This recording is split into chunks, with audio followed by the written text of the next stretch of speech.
আসসালামু আলাইকুম। একজন প্রবাসী ২টার বেশি মোবাইল নিতে পারবে না। অর্থাৎ বিনা ট্যাক্সে শুল্ক ব্যতীত ২টা ফোন নিতে পারবে। তাহলে একটা প্রবাসী সাধারণত ২টা ফোন ব্যবহার করে। এরকম বহু প্রবাসী আছে। মধ্যপ্রাচ্যের প্রবাসী বহুত আছে যারা ২টা ফোন ব্যবহার করে। এটা একটা স্বাভাবিক কমন বিষয়। তাহলে কি করবে? যদি পরিবার থেকে কেউ আবদার করে আমার জন্য একটা মোবাইল আনবা বা আমার জন্য একটা ফোন কিনে আনবা, তাহলে সে আবদারটা কিভাবে পূরণ করবে? ধরেন আমার মা একটা ফোন কেনার জন্য বলল, অথবা আমার বাবা, অথবা আমার ভাই বা আমার বোন বা আমার পরিবার যেই হোক, বলল আমার জন্য একটা ফোন আনবা। তো এখন আমি তাদের হিসাব করে যদি আমি বাংলাদেশের টাকায় একটা ১৫,০০০ টাকা দিয়ে ফোন কিনি, আমার ২টা ফোন ব্যবহৃত আছে। তারপরে যদি আমি একটা ফোন কিনি, তাহলে ৩ নাম্বার ফোনটার জন্য আমাকে ৫,০০০ টাকা শুল্ক দিতে হবে। তার মানে কি, আমি ১৫,০০০ টাকা একটা ফোন কিনলে আমার এই ফোনটার দাম পড়বে ২০,০০০ টাকা।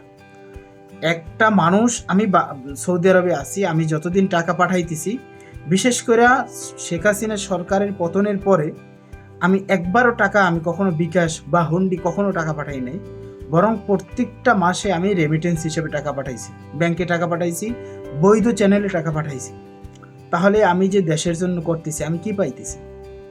অথচ দেখেন, ঢাকা সহ বাংলাদেশের বিভিন্ন মার্কেটে আনঅফিসিয়াল ফোনগুলো, ট্যাক্স ব্যতীত ফোনগুলো অহরহ বিক্রি হইতেছে। এগুলো প্রশাসন জানে, সবাই জানে, কিন্তু তাদের প্রতি কি কোনো ভ্রুক্ষেপ নাই? ভ্রুক্ষেপ কেন? ভ্রুক্ষেপ কোথায় আছে? এই যে প্রবাসী একজন নিরীহ মানুষ পাইছে, তাকে ধরবে, তার কাছ থেকে যেভাবেই হোক জোর জবরদস্তি করে আদায় করবে। সে টাকার বস্তা নিয়ে আসতেছে, সে এরকম মোবাইলের বস্তা নিয়ে আসতেছে।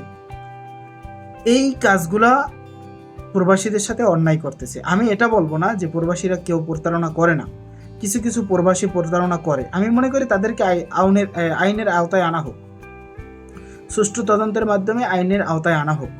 কিন্তু তাই বলে আপনি সবার সাথে অন্যায় করতে পারেন না। আপনি সবার সাথে একটা নিয়ম জোর করে চাপাই দিয়ে আপনি সবার সাথে এরকম অন্যায় অবিচার করতে পারেন না। আমি মনে করি একটা প্রবাসীর 4টা ফোন নিতে দেওয়া উচিত, বিনা ট্যাক্সে বিনা শুল্কে 4টা ফোন নিতে দেওয়া উচিত।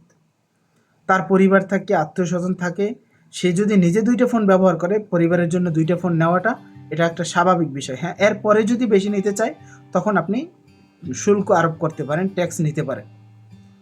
আপনি দুনিয়ার সব জায়গায় ট্যাক্স ফাঁকি দিয়া প্রবাসীদের সাথে বিমানবন্দরে, কারণ সেই লোকটা তো একা আসে, 2টা বস্তা নিয়ে যায়, 25-50 কেজি 60 কেজি বস্তা নিয়ে মালামাল লয়ে যায়। ভাবেন যে সৌদি আরব বা বিভিন্ন মধ্যপ্রাচ্য বা বিভিন্ন রাষ্ট্রের মালামাল, স্বর্ণ গয়না, মোবাইল, এই সেই ইত্যাদি সব মনে হয় ওই 60 কেজি 70 কেজির ভিতরে ওইই থাকে।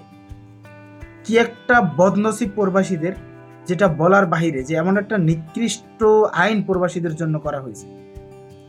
ঠিক আছে, আমি মনে করি যারা প্রবাসী আছেন তারা অবশ্যই এই যৌক্তিক দাবিটা তোলেন। যদিও এই দাবিটা তোলা আছে, কিন্তু এটা নিয়ে কেউ নাড়াচাড়া করতেছে না।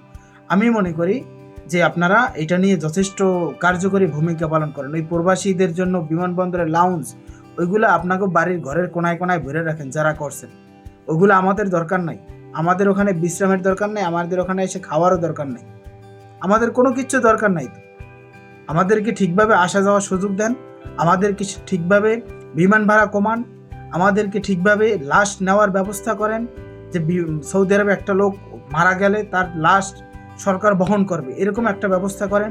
আমাদের এখানে সঠিকভাবে কাজের দক্ষতা যাচাই করেন। আমাদের এখানে যারা ভিসা নিয়ে আসে, সঠিক যেন দালালের খপ্পরে না পড়ে, সেরকম ভিসা প্রক্রিয়াটা যেন সঠিকভাবে হয়, সেটা নিশ্চিত করেন।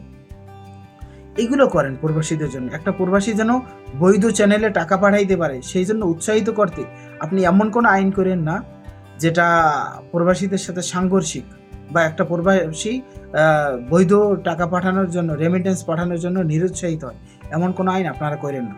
ওই লাউঞ্জ আপনাকে জায়গা মতো আপনারা রাইখে দেন, ওগুলো আমাকে লাগবে না। আমাকে লাগবে আমরা সঠিকভাবে যেন বাড়িতে যাইতে পারি, হয়রানি মুক্তভাবে যেন বাড়িতে পৌঁছতে পারি, এবং আমাদের সব যে যৌক্তিক দাবিগুলো আছে, সেই দাবিগুলো যেন আমাদের সঠিকভাবে মেনে নেন। এটাই আমাদের দাবি। সুতরাং আমি মনে করি যারা প্রবাসী আছেন তারা অবশ্যই ভিডিওটা শেয়ার করবেন। আর যদি আমার ভিডিওটা ভালো লাগে, অবশ্যই চ্যানেলটা সাবস্ক্রাইব করবেন। কেননা আপনি আমি প্রবাসীরা যারা আছি এরা এত অবহেলিত, এরা নামে মাত্র রেমিটেন্স যোদ্ধা, বাস্তবে এদের জন্য কিচ্ছু না ভাই।